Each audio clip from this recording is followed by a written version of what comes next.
I'm Richard Tate. I'm founder of Tate Publishing and chairman of the board of the companies, and grew up in Oklahoma, reared in southeastern Oklahoma, and very humble beginnings, a very humble family.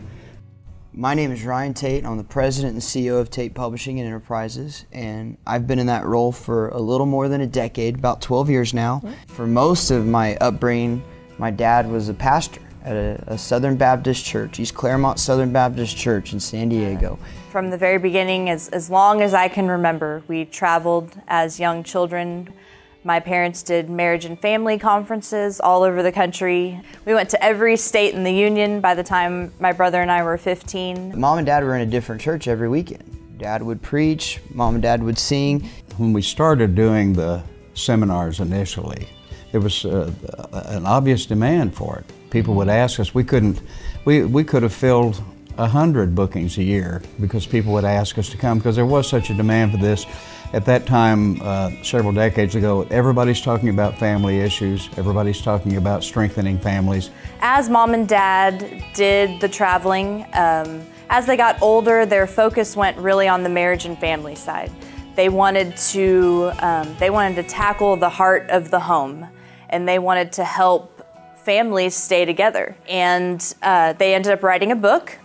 The book was called 11 Reasons Families Succeed. I still remember the day that Mom and Dad came in and told us, our book's gonna be published, our book's gonna be published. And we were so excited for them because it was such a huge step.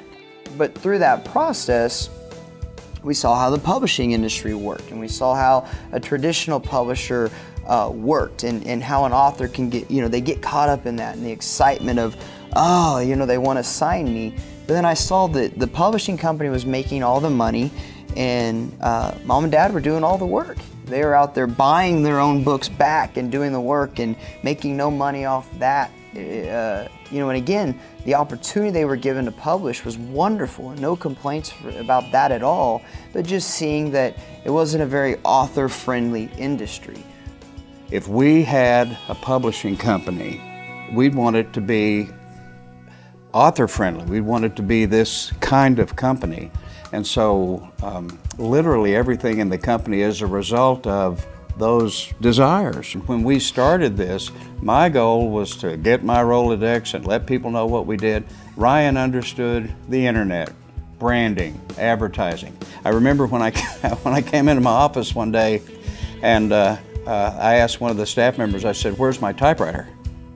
And she said, "Well, you don't have a typewriter anymore. I said, "What is this?" "It's a laptop, And Ryan had to bring us into the new century. And when we had our tiny, tiny office down on Highway 152, we could not be on the internet at the same time. Yeah. So you'd have to holler down the hall, "Let me have it for a while." Are you going to be on the internet?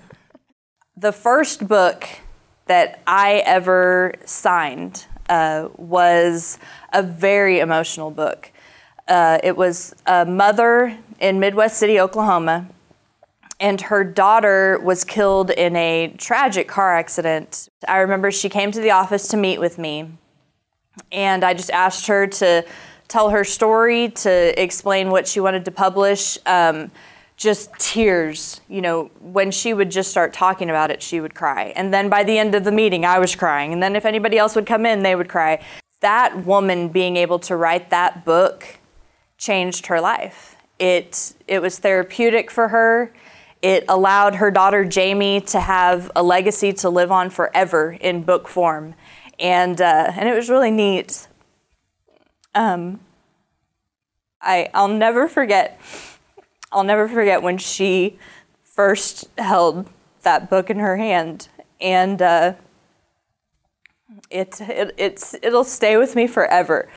The biggest changes for us over the years is the production of a book is very important. No question about that. That has to be top rate, but publishers have been doing that for hundreds of years, so we're all very good at that. But where we've grown the most, and really what separates us from a lot of other, from every other publisher in the industry for the most part, especially in regards to coming to one place and finding that, is one, the creation of additional digital content, book trailers, television commercials, ebooks, audiobooks, and a way to deliver that content if you're an author with Tate Publishing to the masses. For us, simple distribution is, again, a baseline.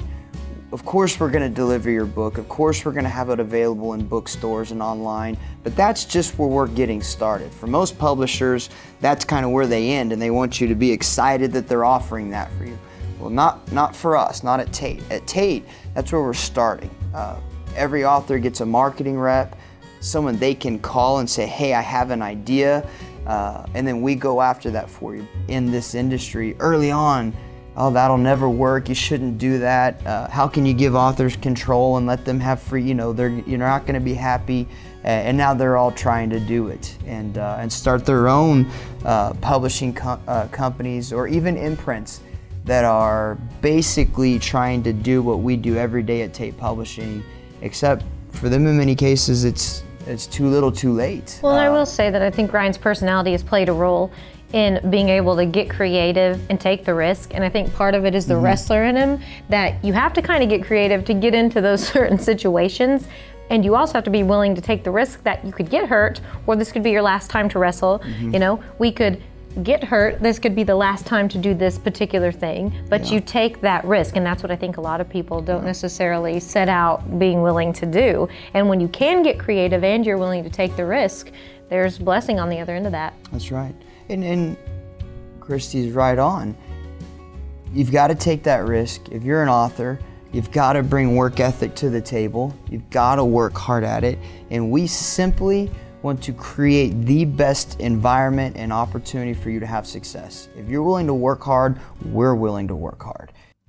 I think what's very unique about us is we know we didn't do this alone. And I call it God ordained and God maintained. And I hope people understand that. But we feel like God ordained this ministry because sometimes, and we do consider Tate Publishing ministry. It's blessing lives around the world every day with what people have written to promote the kingdom of God. So it's God ordained because sometimes we look around and we go, how'd that happen? What, did we, how do we come up with that idea? What makes that work? And it has to be that God just said yes. Not only is giving important to us as a family, it's the most important. For me personally, absolutely, beyond a shadow of a doubt, and again, this is something I don't speak about too much, but is our ability to give and build the kingdom of Christ financially. That is something that that from day one is something I really wanted to set up for.